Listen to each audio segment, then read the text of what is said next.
Basura lang ang katulad mo.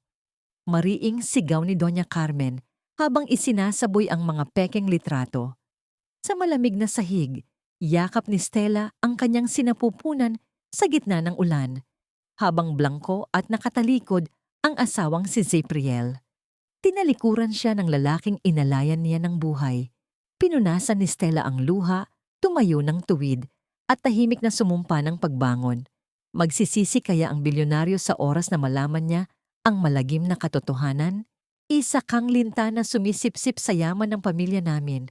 Kaya kunin mo ang basurang nasa sinapupunan mo at huwag na huwag ka nang magpapakita sa anak ko. Umalingaw-ngaw ang malupit na tinig na yon ni Doña Carmen sa isipan ni Maristela habang tahimik siyang nananahi sa ilalim ng malamlam na liwanag ng isang lumang bumbilya. Pilit niyang ibinabaon sa limot ang gabing pinalayas siya sa mansyon ng mga Alvarico. 7 taon na ang nakalilipas. Ang gabing tinalikuran siya ng lalaking pinangakuan niya ng walang hanggang pag-ibig. Isang pagkakamali sa pag-isod ng kanyang kamay ang naging dahilan upang bumaon ang matulis na karayom sa kanyang hintuturo.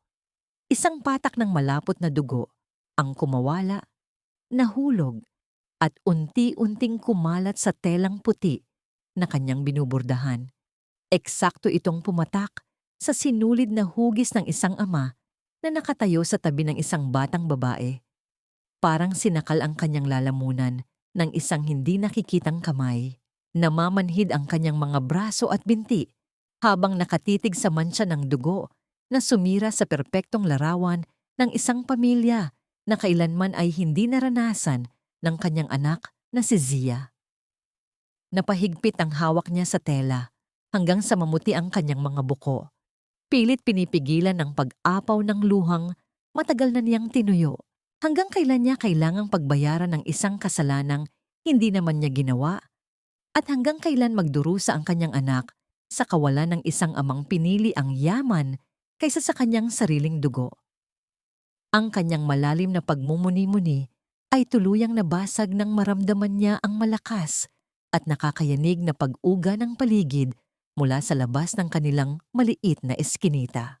Naramdaman niya ang patuloy na panginginig ng sahig na gawa sa manipis na kawayan, kasabay ng magkakasunod na sigawan at aligagang boses ng mga kapitbahay. Dumungaw siya sa siwang ng kanilang bintanang kapis.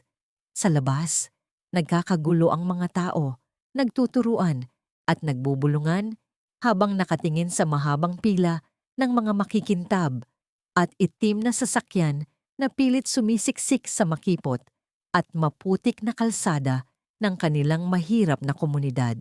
Mula sa pinakamagarang sasakyan, bumaba ang isang lalaking pamilyar sa puso at isipan ni Stella. Si Zapriel Alvarico. Suot ang isang mamahaling itim na suit na tila nanunuya sa kahirapan ng lugar. Tumayo ito ng tuwid at tiningnan ang paligid ng may buong paghamak. Ang mga matang dati ay puno ng pagmamahal ngayon ay nababalot ng yelo at kapangyarihan. Gamit ang isang malamig na kumpas ng kamay, nagbigay ito ng senyas sa mga tauhan nito na simula ng paggiba sa mga kabahayan gamit ang isang dambuhalang makina na pampatag ng lupa. Bago pa man makagalaw si Stella mula sa kanyang kinatatayuan, dahil sa labis na pagkabigla, napansin niya ang pagbukas ng kanilang pintuan. Ang kanyang 7 taong gulang na anak na si Zia, dala ang matapang at walang muwang na puso, ay tumakbo palabas ng bahay. Tumayo ang maliit na bata sa mismong harapan ng dambuhalang makina na handang sumira sa kanilang nag-iisang tahanan. Iniunat ni Zia ang kanyang maliliit na braso sa magkabilang gilid. Pilit ginagawang kalasag ang kanyang sariling katawan laban sa bakal na halimaw. Ang makina ay patuloy sa pag-ungol at pag-andar pababa. Tila walang pakialam sa buhay na nasa harapan nito. Nawala ang lahat ng dugo sa mukha ni Stella. Gumuho ang kanyang mundo sa isang iglap. Isang matinding panginginig ang bumalot sa kanyang buong pagkatao bago siya buong lakas na sumugod palabas ng pinto. Pilit tinatawid ang distansya upang iligtas ang kaisa-isang dahilan ng kanyang paghinga. Ang pumipilas na sigaw ng isang inang nagmamakaawa ay tuluyang nilamon ng umaatungal na makina at makapal na usok ng trahedya. Sa isang iglap, bumagsak si Stella sa maputik na lupa. Mahigpit na niyakap ang anak na nanginginig sa takot. Buong lakas niyang ginawang pananggalang ang sariling likod habang naririnig ang papalapit na ugong ng dambuhalang makina. Ang init ng katawan ni Zia sa kanyang mga bisig, ang tanging nagpaparamdam sa kanya na buhay pa sila, na hindi pa huli ang lahat. Nangunot ang noo ni Zyfril sa biglaang pagkaantala ng kanyang proyekto. Naiinis siyang naglakad palapit, handang pagalitan kung sino mang matapang ang humaharang sa kanyang utos. Ang kanyang mga hakbang ay mabibigat at puno ng awtoridad, ngunit ang lahat ng iyon ay biglang natigil ng tuluyan niyang makita ang mukha ng batang babae na pilit tumatayo mula sa pagkakayakap ng ina. Tinaas ng bata ang kanyang munting mukha at sinalubong ang tingin ni Zyfril ng mga matang puno ng tapang at pagkasuklam. Tila huminto ang pag-ikot ng mundo para kay Zyfril. Ang mga matang iyon, pamilyar ang hugis, ang kulay, ang tindi ng pagtitig. Ang mga iyon ay salamin ng sarili niyang mga mata na nakikita niya tuwing umaga sa harap ng salamin. Nanigas siya sa kanyang kinatatayuan at parang may kung anong malamig na bagay ang gumapang sa kanyang batok habang unti-unting nabubuo sa kanyang isipan ang isang katotohanang matagal niyang iwinaksi. Kasunod nito, dahan-dahang itinaas ni Stella ang kanyang ulo. Nagtama ang kanilang mga paningin. Kung ang mga mata ng bata ay isang mainit na apoy ng paghihimagsik, ang mga mata naman ni Stella ay isang malamig na karagatan ng pait at galit. Wala na ang kislap ng pag-ibig, wala na ang lambing na minsan niyang sinamba. Napalitan niyo ng isang pader na yelo na kailanman ay hindi niya inaasahang makikita. Nawala ang hangin sa kanyang mga baga. Nanginginig ang kanyang mga labi habang binibigkas ang pangalan ng babaeng minsan niyang sinaktan. Maristela, isang pangalan na halos paanas niyang binigkas, tila takot na baka isa lamang itong masamang panaginip. Ngunit bago pa man makasagot si Stella, muling humakbang paharap si Zia. Itinuro ng bata ang nanginginig na daliri kay Zyfril. "Masamang tao, layuan mo ang mama ko." Ang tinig nito ay maliit, ngunit matining, sapat upang bumasag sa katahimikang bumabalot sa kanilang tatlo. Sa likuran, halos hindi makahinga si Zandro, ang kanang kamay ni Zyfril. Namumutla ang kanyang mukha at nanlalaki ang mga mata habang pinapanood ang eksena. Tila nakakita ng isang multo mula sa nakaraan. Marahang pinunasan ng mumunting kamay ni Zia ang putik sa pisngi ng kanyang ina. Isang kilos na puno ng pag-aalaga na lalong sumaksak sa puso ni Zyfril. Walang imik na tumayo si Stella. Inalalayan ng kanyang anak at tinalikuran ng bilyonaryong lalaki nang hindi nag-iiwan ng kahit isang salita o isang patak ng luha. Ang kanyang katahimikan ay mas malakas pa kaysa sa kahit anong sigaw. Ang pagtalikod niya ay mas matalas pa kaysa sa kahit anong patalim. Ang pagsara ng kanilang sirasirang pinto ay nag-iwan ng isang matunog na kalabog na gumising kay Zyfril mula sa pagkatulala. Naiwan siyang mag-isa sa gitna ng maputik na kalsada habang ang katotohanan ay paulit-ulit na sumasampal sa kanyang pagkatao. 7 taon. Mayroon siyang isang anak na 7 taon niyang hindi nakilala. Sa loob ng marangyang silid ng hotel, nanginginig ang mga kamay ni Zyfril habang nakatingin sa mga papel na nakalatag sa mamahaling lamesa. Ang mga iyon ay ulat mula sa isang pribadong investigador, mga kupas na larawan ni Zia na naglalaro sa putikan, isang listahan ng mga utang sa maliit na tindahan sa kanto, at isang medical record na nagsasabing minsan itong naospital dahil sa dengue. Bawat salita, bawat larawan ay tila isang matulis na kutsilyong humihiwa sa kanyang pagkatao. Lumapit si Zandro, may dalang baso ng alak. Z, apektado ka masyado. Anito sa mahinang boses. Tapusin mo na to. Bigyan mo ng malaking halaga.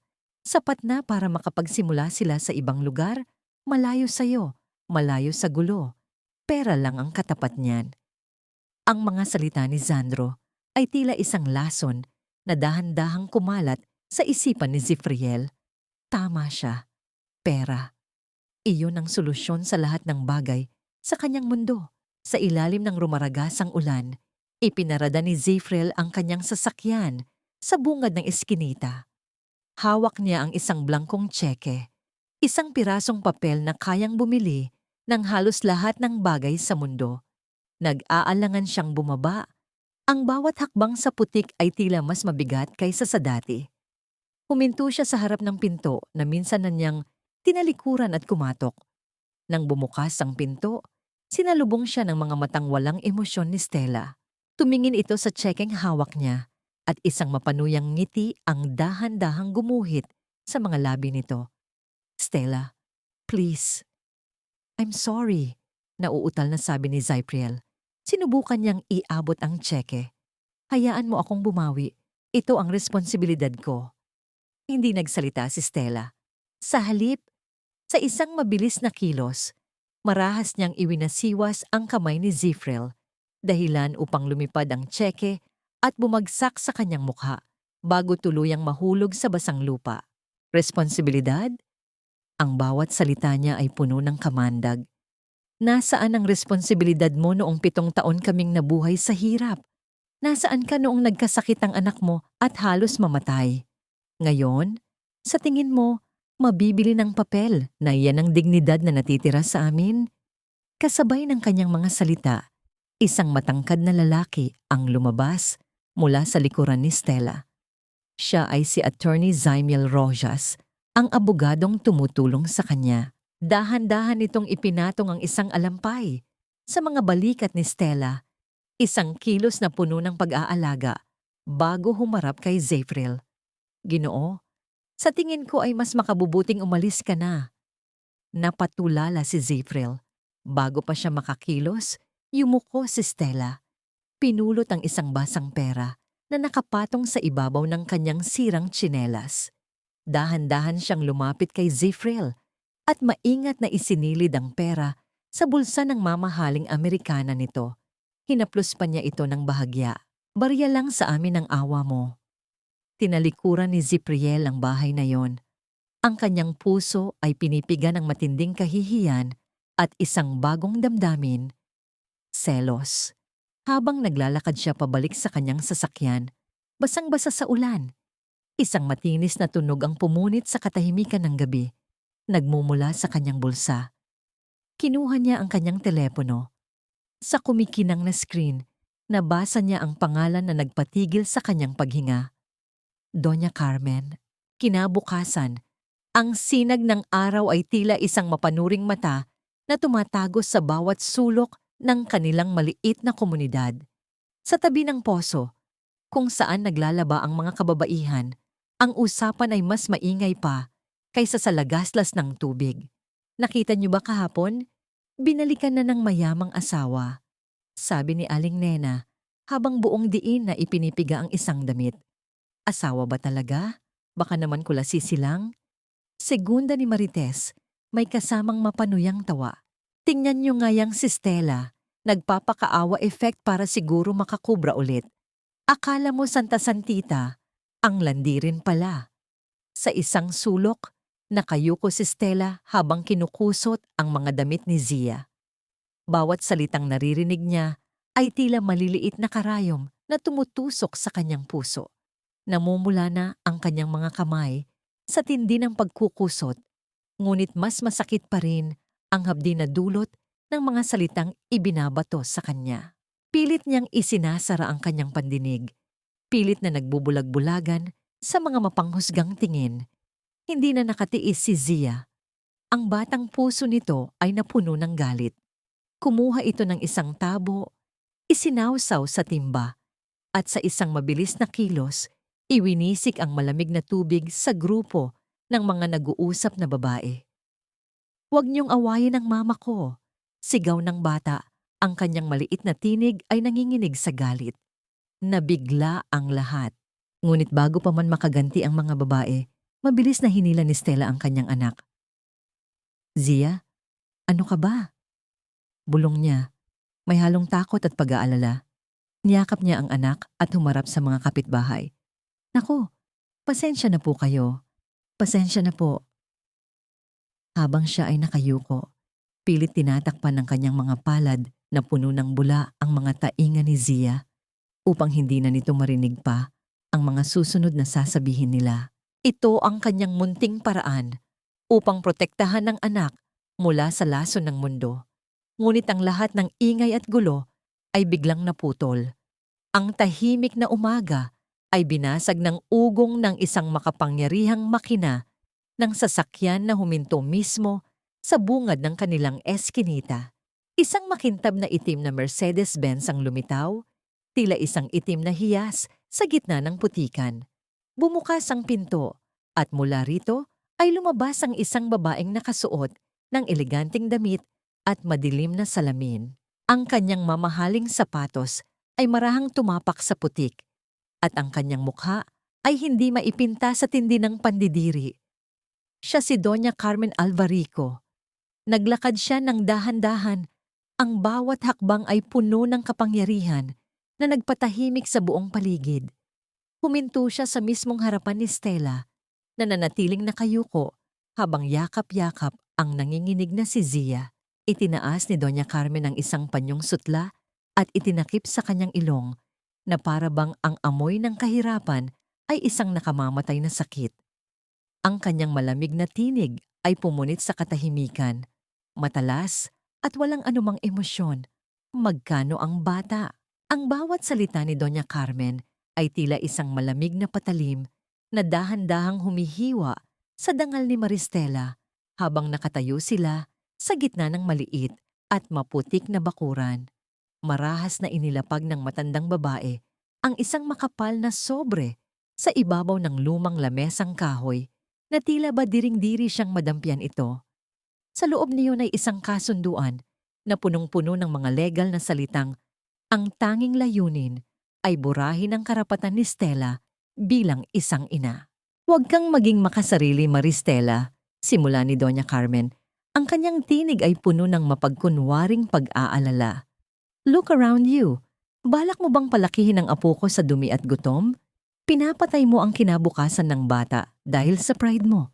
Isang pirma mo lang at magkakaroon siya ng buhay na hindi mo kailanman maibibigay.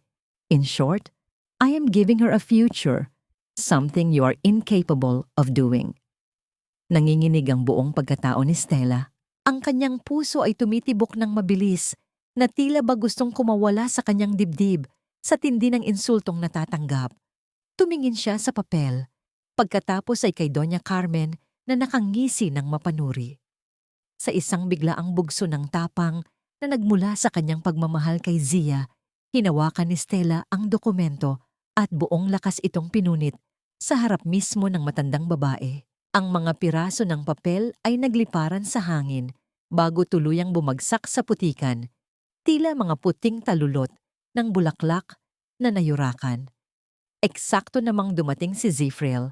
Mabilis na bumaba sa kanyang sasakyan nang makita ang tensyon sa pagitan ng kanyang ina at ni Stella. Mom, what are you doing here? I told you to stay at the hotel. Sigaw ni Zifril. Ang kanyang mukha ay bakas ng pagod at matinding pag-aalala. Agad na humarap si Doña Carmen sa kanyang anak.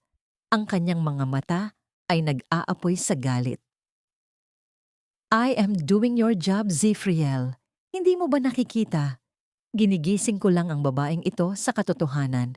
She is a parasite, just like before. Pinapaikot ka lang niya gamit ang batang yan para makabalik sa yaman natin. Hindi totoo yan. Sigaw ni Stella. Ang kanyang boses ay nanginginig sa uwatong. Kahit kailan ay hindi ko ginusto ang pera niyo.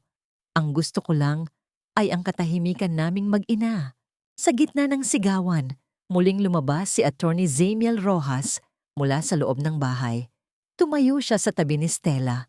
Ang kanyang tindig ay matatag at protektado. Doña Carmen, Ang ginagawa niyo ay maituturing na harassment. Bilang abogado ni Maristela, hindi ko hahayaang saktan niyo ang kliyente ko, lalo na sa loob ng sarili niyang pamamahay. Ngumit ng nakakangilo si Doña Carmen. Abogado? So, nakahanap ka na agad ng tagapagtanggol, Maristela? How fast? Sa bagay, expert ka naman sa pag-akit ng mga lalaking may pakinabang sa'yo. Lumingon siya kay Zyfriel at itinuro si Stella. See? This is the woman you are losing your mind for. A woman who always has a man behind her back. Hindi na nakapagpigil si Zyfriel. Enough, Mom! Umalis na tayo rito. You are crossing the line. Hinawakan niya ang braso ng kanyang ina upang hilahin ito palayo. Ngunit mabilis na bumaling si Doña Carmen at isang marahas na pagdampi ng palad ang umaling-awngaw sa paligid. Ang hapdi ng sampal ay tila gumuhit sa pisngi ni Zyfriel. Ngunit ang mas matinding sakit ay ang kahihiyang nadarama niya sa harap ni Stella. Nanigas ang lahat. Ang tanging naririnig na lamang ay ang mabigat na paghinga ni Doña Carmen at ang mahinang hikbi ni Zia mula sa likod ng pinto.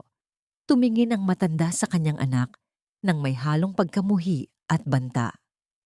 You will regret choosing this trash over your own blood, Zyfriel. Mark my words, hinding-hindi ako titigil hanggat hindi ko nakukuha ang batang yon ng legal. Habang unti-unting lumulubog ang araw sa abot tanaw, isang lihim na pagtatagpo ang nagaganap sa ilalim ng madilim na puno ng mangga, malayo sa mga mapanuring mata ng baryo. Si Tita Flora, ang tanging kamag-anak na tinuturing ni Stella na sandigan sa gitna ng bagyo, ay nanginginig ang mga kamay habang tinatanggap ang isang makapal na sobre mula kay Zandro. Ang tunog ng pagkadulas ng papel sa kanyang palad ay tila isang sumpa na nagbibigay ng pansamantalang ginhawa sa kanyang mga utang, ngunit nagbabadya ng habambuhay na pagkakasala sa kanyang sariling dugo. Siguraduhin mong gagawin mo ang parte mo, Flora. Malamig na utos ni Zandro habang ang isang mapanuyang ngiti ay gumuguhit sa kanyang mga labi. Kumbinsihin mo si Maristela na ibigay ang bata. Ito ay para rin naman sa ikabubuti ninyong lahat. Pag-uwi sa kanilang maliit na dampa, binalot ni Flora ang kanyang sarili ng balabal ng pagkukunwari. Humulog siya sa sahig, umiiyak ng malakas habang hinahawakan ang mga kamay ni Stella. Ginamit niya ang pinakamatalim na sandata sa damdamin ng isang Pilipino, ang utang na loob. Stella, anak, maawa ka sa amin. Hikbi ni Flora. Ang boses ay puno ng pilit na pait na tila ba siya ang biktima. Isipin mo naman ang sakripisyo ko noong bata ka pa. Ako ang nagpalaki sa'yo noong tinalikuran ka ng lahat. Ngayon lang ako hihiling sa'yo. Parang awa mo na. Ibigay mo na si Zia sa mga Alvarico. Doon, magkakaroon siya ng maayos na buhay at tayo ay hindi na magugutom. Huwag kang maging makasarili, Stella. Isipin mo ang future ng anak mo, hindi lang ang pride mo.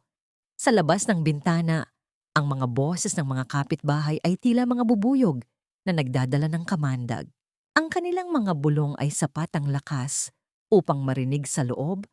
Pilit na dinidikdik ang konsensya ni Stella. Sinasabing siya ay isang masamang ina dahil hinahayaan niyang maghirap ang kanyang anak sa gitna ng karangyaan na naghihintay sa lungsod. Ang bawat salita ay tila isang batong ipinupukol sa kanyang pagkatao.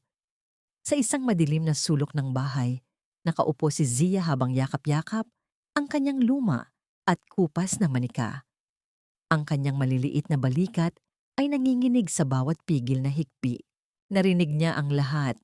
Sa kanyang murang isipan, nabubuo ang isang masakit na kaisipan na siya ang dahilan kung bakit nahihirapan ang kanyang ina, na siya ay isang mabigat na pasanin na nagdadala ng gulo sa buhay ng mga taong mahal niya. Hindi na nakatiis si Stella. Ang kanyang puso ay tila pinipiga ng isang dambuhalang kamay sa tindi ng sakit ng pagtatraidor. Lumabas kayo! Sigaw niya sa harap ng kanyang tiyahin at sa mga taong nakasilip sa bintana. Hindi ko ipagpapalit ang anak ko sa kahit anong halaga. Hinding-hindi! Nang tuluyang makaalis ang lahat, gumuho si Stella sa sahig. Ang katahimikan ng gabi ay binalot ng kanyang mahihina, ngunit mapait na iyak na tila humihingi ng saklolo sa langit. Ngunit ang sandaling kapayapaan ay muling naputol nang may isang bagay na dahan-dahang isinuksok sa ilalim ng kanilang pintuan. Isang maputing sobre na may opisyal na selyo ng pamahalaan. Nanginginig na pinulot ni Stella ang papel. Ang bawat salitang nakasulat doon ay tila isang hatol ng kamatayan para sa kanyang kaligayahan. Ito ay isang opisyal na utos mula sa hukuman. Si Doña Carmen ay formal nang nagsampa ng kaso upang bawiin ang karapatan ni Stella bilang ina, gamit ang dahilan na siya ay walang kakayahang pinansyal at nagpapakita ng kapabayaan sa bata. Niyakap ni Stella ang papel sa kanyang dibdib, habang ang kanyang mga mata ay nakatingin sa kawalan, puno ng takot.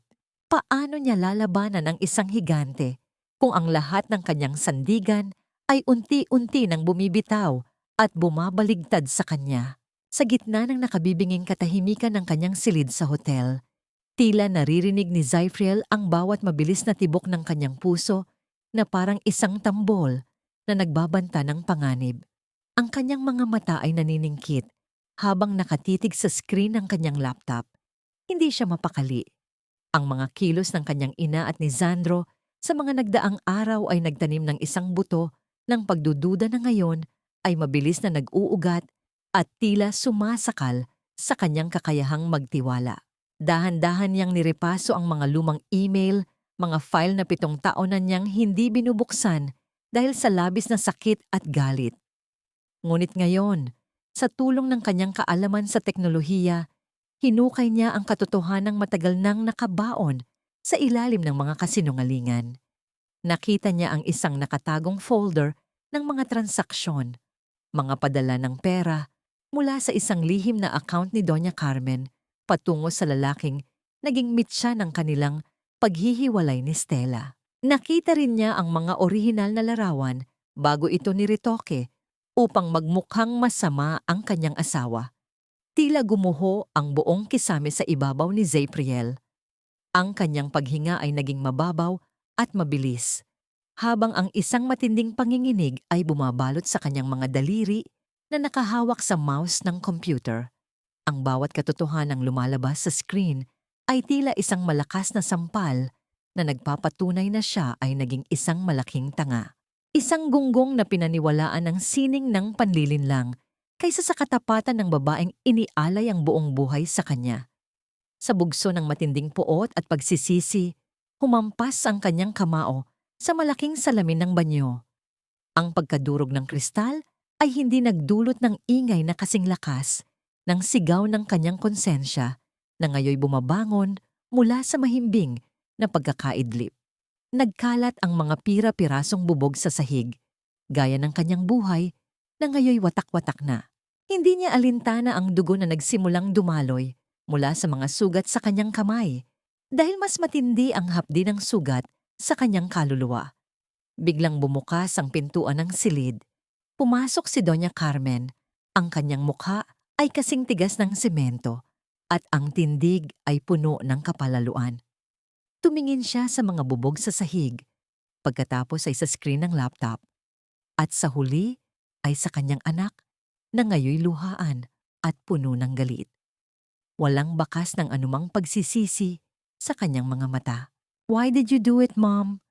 Nangangatal na tanong ni Zyfriel, ang boses ay halos mawala sa tindi ng sama ng loob. Bakit kailangang sirain ang buhay ni Stella? Bakit kailangang ilayo sa akin ang sarili kong anak? "I did it for you, Zyfriel." Malamig na sagot ng matandang babae. Tila ba ang kanyang krimen ay isang banal na tungkulin? Hindi karapat-dapat ang babaeng yon sa pamilya natin. Isang hamak na taga-bukid na walang pinag-aralan. I cleared the path for your success. You should be thanking me, not acting like a child. Tumingin si Zyfriel sa kanyang ina nang may halong pandidiri. Tila ba ngayon lamang niya nakilala ang tunay na halimaw sa likod ng magandang mukha nito. Hindi ko kailangan ng tagumpay na nakatayo sa ibabaw ng bangkay ng aking kaligayahan. From now on, you are no longer my mother. Kinuha niya ang kanyang susi ng sasakyan at mabilis na lumabas ng silid. Sa ilalim ng madilim na gabi at malakas na ulan, pinaharurot niya ang sasakyan patungo sa dampa ni Stella. Ang bawat patak ng ulan sa kanyang windshield ay tila mga luhang hindi niya mapatigil. Gusto niyang lumuhod sa harap ni Stella. Gusto niyang magmakaawa hanggang sa mawalan siya ng boses. Gusto niyang sabihin na alam na niya ang lahat ng katotohanan. Ngunit nang makarating siya sa harap ng pinto, ang tanging sumalubong sa kanya ay ang nakabibinging katahimikan ng paligid. Walang kahit isang kislap ng ilaw mula sa loob ng bahay. Ang pintuan ay nakabukas ng bahagya. Marahang gumagalaw, sumasabay sa bawat ihip ng malamig na hangin. Mabilis siyang pumasok, tinatawag ang pangalan ni Stella at ni Zia ng paulit-ulit. Ngunit tanging ang echo ng sarili niyang tinig ang bumabalik sa kanya. Ang maliit na bahay ay wala ng laman. Wala na ang mga gamit. Wala na ang munting manika ni Zia na madalas niyang makitang yakap nito. Tanging ang lamig ng gabi at ang amoy ng lumang kahoy ang naiwan sa loob ng silid. Tumayo si Zipriel sa gitna ng kadiliman. Yakap ang sarili habang ang ulan ay patuloy na bumubuhos ng malakas sa labas. Nasaan na sila? Saan sila dinala ng takot na siya mismo ang nagtanim sa kanilang mga puso sa loob ng maraming taon? Sa loob ng isang maliit at madilim na silid paupahan na malayo sa kanilang baryo, nakaupo si Maristela habang mahigpit na yakap ang kanyang mga binti. Ang bawat butil ng ulan na tumatama sa bubong, nayari sa kalawanging lata, ay tila isang malakas na paalala ng kawalang katiyakan ng kanilang kinabukasan. Sa kanyang tabi, mahimbing na natutulog si Zia. Ang maliit na mukha nito ay bakas pa rin ng mga tuyong luha mula sa kanilang pagtakas sa gitna ng kadiliman. Dahan-dahang bumukas ang pinto at pumasok si Attorney Zaimiel Rojas. Bitbit ang ilang supot ng pagkain at gamot. Ang kanyang mga mata ay puno ng pag-aalala habang tinitingnan ng nanghihinang kalagayan ni Stella. Inilapag niya ang mga dala sa isang lumang silya at dahan-dahang naupo sa tabi nito. "Huwag kang mag-alala, Stella. I'm here. Hindi kita pababayaan," mahinahong sabi ni Zaimiel. "Inihanda ko na ang lahat ng kailangang dokumento para sa hearing bukas. We will fight for Zia. Hindi nila siya makukuha sa'yo." Naramdaman ni Stella ang marahang pagdampi ng kamay ni Zaimiel sa kanyang palad. Isang mainit at ligtas na pakiramdam ang dumaloy sa kanyang pagkatao. Isang bagay na matagal na niyang hindi nararanasan. Tumingin siya sa mga mata ng abogado at doon ay nakita niya ang tapat na dedikasyon. "Salamat, Zaimiel. Hindi ko alam kung anong gagawin ko kung wala ka. Takot na takot ako na baka sa isang iglap ay mawala sa akin ang lahat." Sa labas ng gusali, sa ilalim ng isang malaking puno na nagbibigay ng kaunting silong mula sa hagupit ng ulan, nakatayo si Zapriel. Ang kanyang mga mata ay nakatuon sa bintana ng silid kung saan naroon ang kanyang pamilya. Nakita niya ang bawat kilos sa loob, ang malambing na pag-aalaga ni Zaimiel, at ang pagyakap nito sa kamay ni Stella. Ang bawat eksenang kanyang nasasaksihan ay tila isang matalim na kutsilyo na dahan-dahang hinihiwa ang kanyang puso. Ang selos ay kumakalat sa kanyang mga ugat, ngunit agad itong nalulunod ng isang mas matinding damdamin, ang pagsisisi. Naisip ni Zapriel na wala na siyang karapatang magalit. Wala na siyang karapatang pumasok sa loob at bawiin ang kanyang asawa at anak. Siya ang dahilan kung bakit sila nasa ganitong kalagayan. Nanatili siyang nakatayo sa labas, hinahayaan ang bawat patak ng ulan na basain ang kanyang mamahaling damit hanggang sa manginig ang kanyang buong katawan sa lamig. Pinili niyang maging piping tagapagbantay sa gitna ng gabi. Tinitiyak na walang anumang panganib na lalapit sa pinto ng silid na yon. Nang dahan-dahang sumilip ang unang sinag ng araw sa pagitan ng mga ulap, nag-iwan si Zipriel ng isang maliit na supot sa harap ng pinto bago tuluyang lumisan. Sa loob niyon ay isang baso ng gatas na nananatili pang mainit at isang matibay na payong para kay Stella. Ang munting alay na yon ay ang kanyang tanging paraan upang sabihing naroroon siya kahit na hindi siya karapat-dapat na makita. Ngunit ang pansamantalang katahimikan ay mabilis na naputol nang makarating sila sa harap ng hukuman. Pagkababa pa lamang ni Stella sa sasakyan kasama si Zamiel at Zia, agad silang hinarang ng isang bay ng mga reporter na may hawak na naglalakihang kamera at mikropono. Ang mga ilaw ng flash ay tila mga kidlat na paulit-ulit na tumatama sa paningin ni Stella. Miss Dizon, totoo ba na ginagamit niyo ang bata para manghingi ng bilyong piso sa pamilya Alvarico? Sigaw ng isang reporter.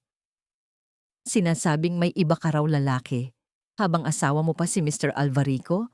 Totoo ba ang tsismis na ito? Tanong pa ng isa, habang pilit na idinidikit ang kamera sa mukha ni Zia na nagsimula ng umiyak sa takot. Nanginginig ang mga binti ni Stella habang pilit na humahakbang paakyat sa mga baitang ng korte. Ang bawat mapanghusgang tanong ay tila mga laso na ibinubuga sa kanyang mukha. Sa di kalayuan, nakita niya si Doña Carmen na nakatayo sa taas ng hagdanan. May suot na mapanuyang ngiti habang pinapanood ang kanyang paghihirap. Ang mundo ni Stella ay tila muling gumuguho at sa pagkakataong ito, parang wala nang matitira pa sa kanyang dignidad. Sa loob ng silid ng hukuman, ang hangin ay tila naging kasing lamig ng yelo at kasing bigat ng tingga. Ang bawat sulok ng silid ay nababalot ng isang mapanirang katahimikan, maliban na lamang sa mahinang tunog ng pagbuklat ng mga pahina ng dokumento. Nakaupo si Doña Carmen sa unahan, ang kanyang mga binti ay nakapatong sa isa't isa habang ang isang mapanuyang ngiti ay nakaukit sa kanyang mga labi. Tila ba isa siyang reyna na nanonood ng pagbagsak ng kanyang kaaway. Sa kabilang banda, ang upuan na nakalaan para kay Zyfrel bilang pangunahing saksi ay nananatiling bakante, isang bagay na nagdulot ng mas matinding kaba sa dibdib ni Maristela. Tumayo ang abogado ni Doña Carmen. Ang tindig nito ay puno ng kayabangan habang tinitingnan si Stella mula ulo hanggang paa. Ang bawat salitang lumalabas sa bibig nito ay tila isang latigo na paulit-ulit na humahampas sa dangal ni Stella. Ang kliyente ko ay nagnanais lamang ng kaligtasan para sa bata. Panimula nito sa isang malakas at mariing boses. Paano natin ipagkakatiwala ang isang batang Alvarico sa isang babaeng namumuhay sa karukaan? Ang kapaligiran ni Maristela Dizon ay hindi lamang marumi, kundi lason para sa paglaki ng isang bata. Siya ay isang ina na mas inuuna ang sariling pride kaysa sa nutrisyon at edukasyon ng kanyang anak. Isa itong malinaw na anyo ng emosyonal na pang-aabuso. Sa pilitang pinatayo si Stella sa bansa ng mga saksi. Ang kanyang mga kamay ay nanginginig habang nakahawak sa gilid ng kahoy na buweo. Ang bawat patak ng luha na dumadaloy sa kanyang pisngi ay tila isang apoy na naglalagablab sa gitna ng kanyang pighati. Hindi kasalanan ng maging mahirap. Anas ni Stella, ang kanyang tinig ay gumaralgal sa tindi ng emosyon. Maaaring wala kaming mansyon o mamahaling sasakyan, pero hinding-hindi ko pinagkaitan ng pagmamahal ang anak ko. Ang paggamit niyo ng pera para nakawin ang bata sa akin, iyon ang tunay na krimen. Ngunit ang lahat ng kanyang katapangan ay tila natunaw ng tawagin ng kabilang panig ang kanilang mga saksi. Nanlalamig ang mga daliri ni Stella nang makitang tumayo si Tita Flora at ang ilan sa kanyang mga kapitbahay. Isa-isa silang naglahad ng mga kasinungalingan. Sinasabing madalas na naiiwan si Zia na mag-isa at walang kinakain, na si Stella ay pabaya at laging abala sa ibang bagay. Bawat salita ng pagtatraidor mula sa sariling kadugo ay tila isang matalim na kutsilyo na dahan-dahang hinihiwa ang puso ni Stella hanggang sa wala nang matira kundi ang hapdi. Sinubukan ni Attorney Zamiel na tumutol, ang kanyang boses ay puno ng determinasyon habang ipinagtatanggol ang karapatan ni Stella. Ngunit ang hukom na namumuno sa kaso ay tila may sariling mundo.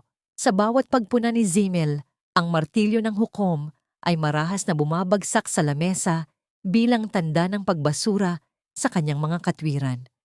Ang bawat pagtama ng kahoy sa kahoy ay tila isang hatol na naglalapit kay Stella sa pagkatalo.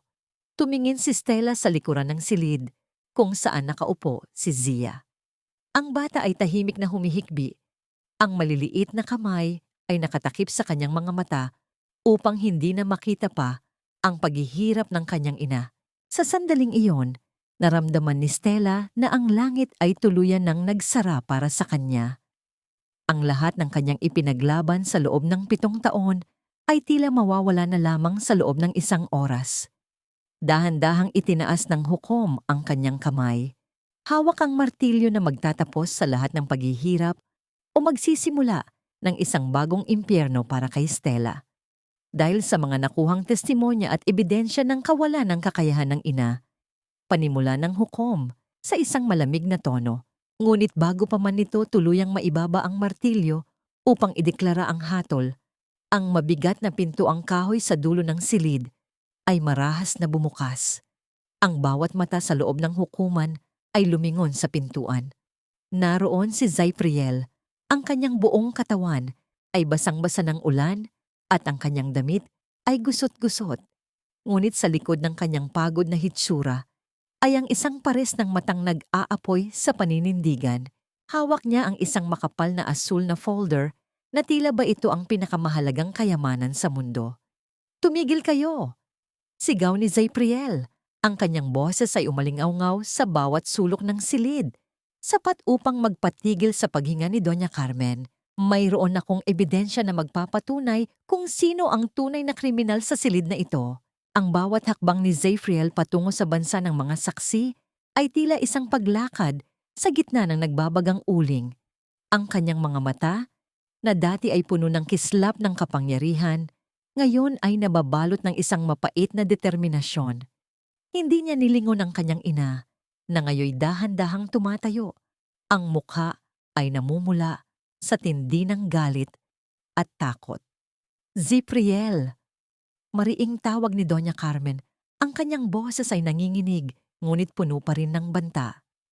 "Huwag kang mangahas na magsalita. Isipin mo ang pangalan ng pamilya natin. Isang salita mo lang, at sisiguraduhin kong mawawala sa iyo ang lahat. Ang yaman mo, ang posisyon mo sa kumpanya, at ang lahat ng karangyaan na tinatamasa mo. Itatakwil kita." Huminto si Zypriel at hinarap ang kanyang ina.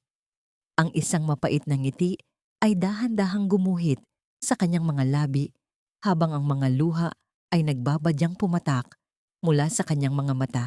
"Ma'am, nawala na sa akin ang lahat noong gabing pinalayas mo ang asawa ko at hinayaan mo akong maniwala sa mga kasinungalingan niyo. Ang perang sinasabi mo, iyon ang kadenang pumatay sa pagkatao ko." Humarap si Zypriel sa hukom at inilapag ang makapal na asul na folder sa ibabaw ng lamesa. Ang bawat pahina sa loob niyon ay sapat na upang gumuho ang buong imperyo ng mga Alvarico. Narito ang mga audio recording ng pag-uusap ni Doña Carmen at ni Sandro Velasco noong 7 taon na ang nakalilipas. Dito nila binalak ang pag-edit sa mga larawan at ang pagbabayad sa isang lalaki upang magkunwaring kalaguyo ni Maristela. Narito rin ang mga bank statement na nagpapatunay na may malaking halagang inilipat sa account ng kagalang-galang na hukom na nakaupo sa harap natin ngayon, kapalit ng isang paborableng hatol para sa pamilya ko. Ang katahimikan sa loob ng silid ay naging kasing lamig ng kamatayan. Ang bawat mata ay nakatuon kay Doña Carmen na tila ba unti-unti nang nilalamon ng lupa. Sa isang sulok, si Sandro ay pilit na gumagapang patungo sa pintuan. Ngunit bago pa siya makalabas, ay mabilis na humarang ang mga pulis at marahas na iginapos ang kanyang mga kamay. Ang tunog ng pagkakalabit ng bakal sa kanyang mga braso ay tila isang huling hantungan ng kanyang mga kasamaan. Ngunit hindi doon tumigil si Zypriel. Kinuha niya ang isa pang dokumento mula sa kanyang bulsa at ipinakita sa lahat. "Ito ang aking formal na pagbitiw sa lahat ng aking posisyon sa Alvarico Group. Simula sa oras na ito, ibinibigay ko ang lahat ng aking shares sa mga kawanggawa. Wala na akong kinalaman sa perang naging sandigan ng inyong kalupitan. Tumingin siya kay Stella. Ang kanyang mga mata ay humihingi ng tawad na hindi kayang bigkasin ng dila. Ang babaeng ito ay hindi banta sa bata. Siya ay isang dakilang ina na nagawang palakihin ang anak ko nang may dangal sa gitna ng kahirapan. Tayo ang hindi karapat-dapat sa kanila. Sa tindi ng kahihiyan at sa bigat ng pagbagsak ng kanyang mundo, gumaan ang katawan ni Doña Carmen at dahan-dahang bumagsak sa sahig. Ang kanyang mga huling sigaw ng pagmumura ay tuluyang naglaho sa loob ng silid. Maging ang hukom ay napayuko, hindi na magawang itaas ang kanyang mukha sa tindi ng ebidensyang inilatag sa kanyang harapan. Nang ideklara ng bagong itinalagang kinatawan ng hukuman na si Maristela ang mananatiling may ganap na karapatan sa bata, tila isang dambuhalang tinik ang nabunot sa dibdib ni Stella. Napayakap siya ng mahigpit kay Zia. Ang kanyang mga luha ay malayang dumadaloy bilang tanda ng tagumpay at ginhawa. Ngunit nang lumingon siya upang pasalamatan ang lalaking nagligtas sa kanila, wala na roon si Zifriel. Sa bakanting upuan na kinalalagyan ni Zifriel kanina, may naiwang isang lukot at basang piraso ng papel. Dahan-dahang lumapit si Stella at binasa ang nakasulat doon sa pamamagitan ng kanyang nanginginig na mga kamay. Patawad, malaya ka na. Sa muling pagbubukal ng kapayapaan sa lalawigan ng Bohol, tila dahan-dahang humihilom ang mga sugat na iniwan ng nagdaang unos. Ang mga ibon ay nagsisimula nang muling umawit sa itaas ng mga punong niyog at ang amoy ng basang lupa ay nagbibigay ng sariwang pag-asa sa bawat naninirahan doon. Sa maliit na tahanan ni Maristela, unti-unti na silang bumabalik sa payak, ngunit tahimik na pamumuhay, malayo sa ingay ng korte at sa masamang balita ng telebisyon. Isang madaling araw, nang buksan ni Stella ang kanilang bintanang kapis, bumungad sa kanya ang isang tanawing hindi niya kailanman inakalang makikita. Sa labas ng kanilang bakuran, naroon si Zifriel, ang lalaking dati ay kinatatakutan at kinagigiliwan ng buong bansa dahil sa kanyang yaman. Ngunit wala na ang makintab na suit, wala na ang mamahaling sapatos, at wala na ang mapagmataas na tingin.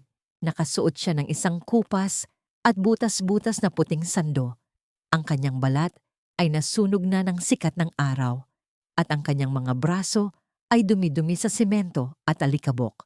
Dahan-dahan at may hirap na pinapasan ni Zifriel ang mabibigat na sako ng semento at mga kahoy na balandra. Siya mismo ang nagkukumpuni sa bakod na dati ay ipinag-utos niyang itumba. Ang bawat pagbaba ng martilyo sa pako ay nagdadala ng isang mabigat na tunog na tila ba bawat pagpalo ay isang paghingi ng tawad sa bawat sakit na idinulot niya. Nakita ni Stella kung paano dumugo ang mga daliri ni Zifriel nang maipit ito sa mabigat na tabla. Ngunit sa halip na dumaing o tumigil, pinunasan lamang nito ang dugo sa kanyang maruming pantalon at nagpatuloy sa pagtatrabaho ng walang kibo. Ang mga kapitbahay na dati ay puro panunukso at tsismis ang bukang bibig ay dahan-dahang nagbago ang pakikitungo. Sa halip na kutyain ng bumagsak na hari, nakaramdam sila ng habag. Ang espiritu ng bayanihan ay muling nabuhay sa kanilang eskinita. May mga lalaking lumapit bitbit ang sariling mga kagamitan upang tulungan si Zifriel sa pagbuhat, habang ang mga kababaihan ay nag-aalok ng malamig na tubig. Nakita ni Stella kung paano tinanggap ng kanyang mga kabaryo ang lalaking dati ay itinuring nilang kaaway dahil sa nakita nilang katapatan sa kanyang mga mata. Mula sa likod ng pintuan, lihim na nagmamasid ang maliit na si Zia.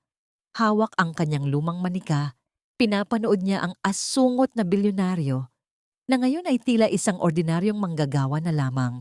Sa isang pagkakataon, nang mapansin ni Zia na tila hapon na ang lalaki at nakasandal sa puno ng mangga, kumuha ang bata ng isang basong may malamig na juice at dahan-dahang lumabas. Inilapag niya ang baso sa ibabaw ng isang malaking bato malapit kay Zifriel bago mabilis na tumakbo pabalik sa loob ng bahay. Nakita ni Stella ang reaksyon ni Zyfriel. Ang mga mata nito ay kumislap sa tuwa at ang isang matamis na ngiti na hindi nababahira ng kahit anong kayabangan ay gumuhit sa kanyang mga labi. Uminom siya ng dahan-dahan. Tila ba yun ang pinakamasarap na inuming natikman niya sa buong buhay niya. Pinanood ni Stella ang bawat galaw ni Zyfriel mula sa loob ng bahay at ang bawat bahagi ng kanyang pusong dati ay binalot ng yelo ay nagsisimula ng matunaw sa ilalim ng init ng pagsisisi ng lalaki. Ngunit ang katahimikan ng hapon ay biglang naputol ng ang langit ay dahan-dahang binalot ng makakapal at maiitim na ulap. Ang hangin ay nagsimulang umihip ng may kakaibang bagsik na nagpapayanig sa mga dahon ng saging sa paligid. Ang malalakas na kidlat ay gumuguhit sa kalangitan na sinusundan ng nagbabantang dagundong ng kalikasan. Isang malakas na unos ang mabilis na dumarating. Sa gitna ng nagbabadyang bagyo, narinig ni Stella ang isang nakakapanlumong tunog ng pagkapunit ng bubong. Ang kanilang dampa, na lumana at marupok, ay nagsisimulang sumuko sa hagupit ng hangin. Ang mga patak ng ulan na kasing laki ng holen ay nagsimulang pumasok sa loob ng kanilang bahay. Sa gitna ng dilim at takot, isang malakas na pagkatok ang narinig ni Stella sa kanilang pintuan. Nang buksan ni Maristela ang pinto, sinalubong siya ng isang marahas na bugso ng hangin na nagdala ng napakaraming patak ng ulan sa loob ng kanyang maliit na sala. Sa gitna ng kadiliman at hagupit ng kalikasan, naroon si Zyfriel. Basang-basa ang kanyang buong katawan, nanginginig ang kanyang mga balikat sa tindi ng lamig, at ang kanyang mga labi ay nagkulay asul na. Sa kabila ng hirap, mahigpit niyang yakap ang isang malaking lona o plastik na pantakip na tila ba ito ang pinakamahalagang bagay na dapat niyang iligtas. Stella, ang bubong niyo. May butas sa tapat ng higaan ni Zia. Hirap na sabi ni Zyfriel. Ang kanyang boses ay halos kainin ng malakas na ihip ng hangin. Kailangang matakpan to bago pa lumala ang baha sa loob. Bago pa man makasagot si Stella, mabilis na kumilos si Zyfriel. Hindi alintana ang panganib. Dahan-dahan siyang umakyat sa gilid ng kanilang dampa. Ang kanyang mga paa ay paulit-ulit na dumudulas sa basang kahoy at kawayan. Ngunit tila may kung anong puwersa na nagtutulak sa kanya upang huwag sumuko. Mula sa ibaba, nakatingin si Stella. Ang kanyang puso ay tila tumatalon sa kaba sa bawat muntik ng pagkahulog ng lalaki. Ang bawat kidlat na gumuguhit sa langit ay nagpapakita ng anino ni Zyfriel na pilit nilalabanan ng bagyo para sa kanila. Isang malakas na pag-uga ng bubong ang naganap. At kasunod nito ay ang pagbagsak ng katawan ni Zyfriel sa maputik na lupa sa harap ng hiwas ng pinto. Zyfriel! Sigaw ni Stella. Ang kanyang tinig ay puno ng matinding pag-aalala na hindi na niya kayang itago. Mabilis siyang tumakbo palabas. Hindi iniintindi ang ulan na bumabasa sa kanyang sariling katawan.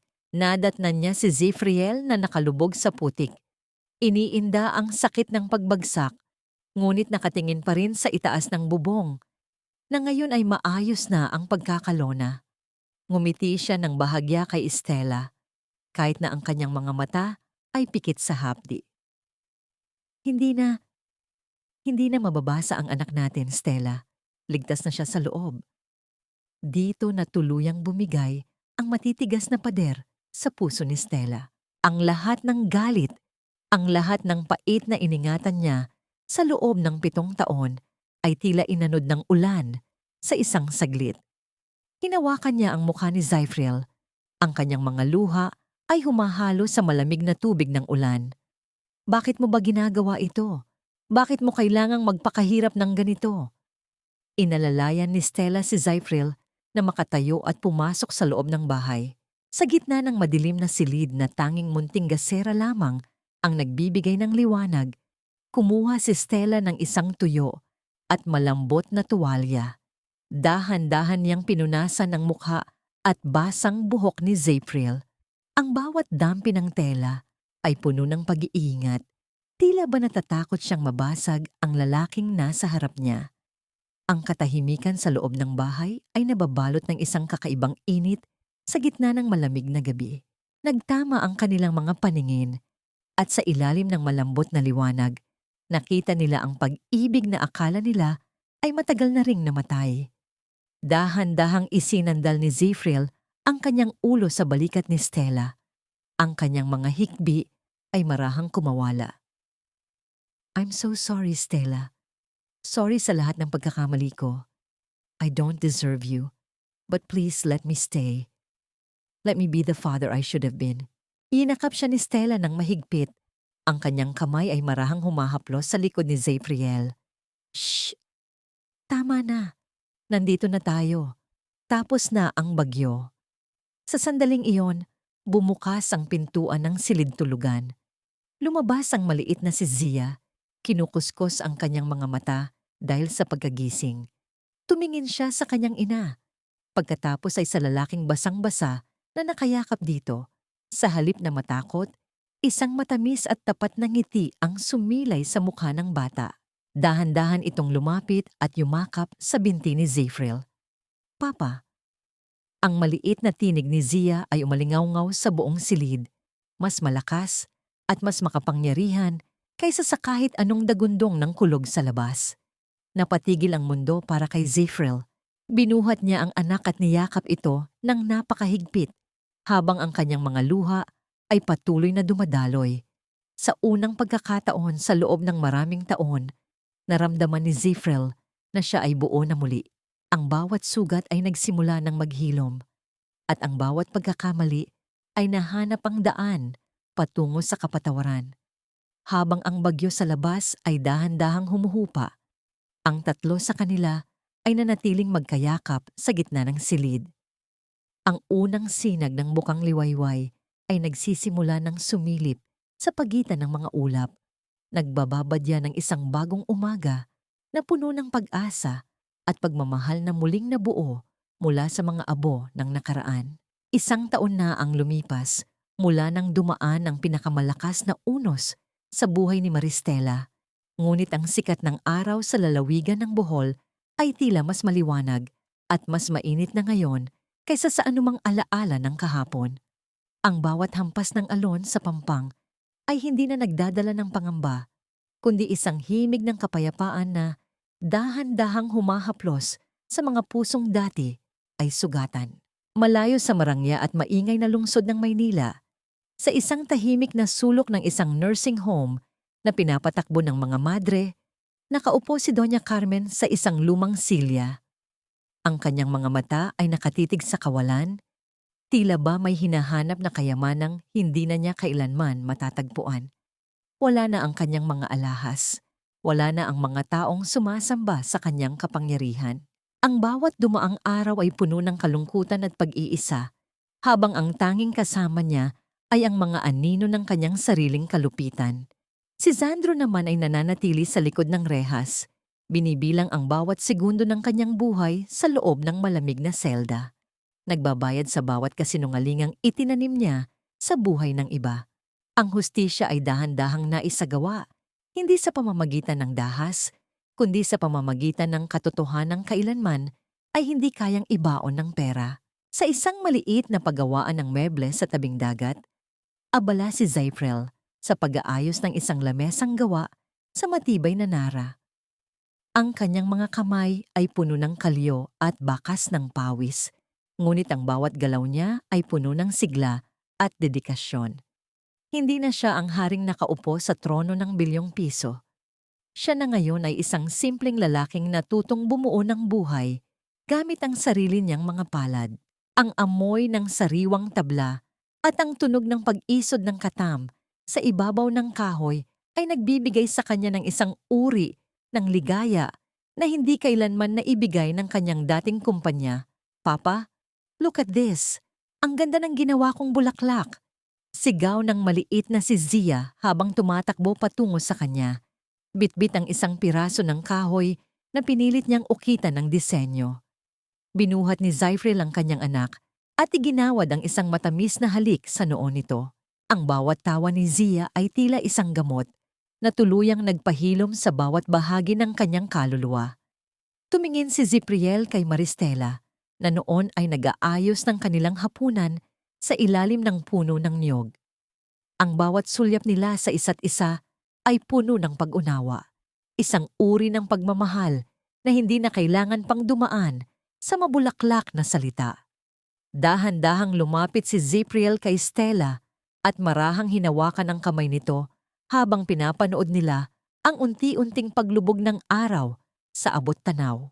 Ang kalangitan ay nababalot ng kulay kahel at lila, tila isang obra maestra na sumasalamin sa kanilang muling na buong pamilya.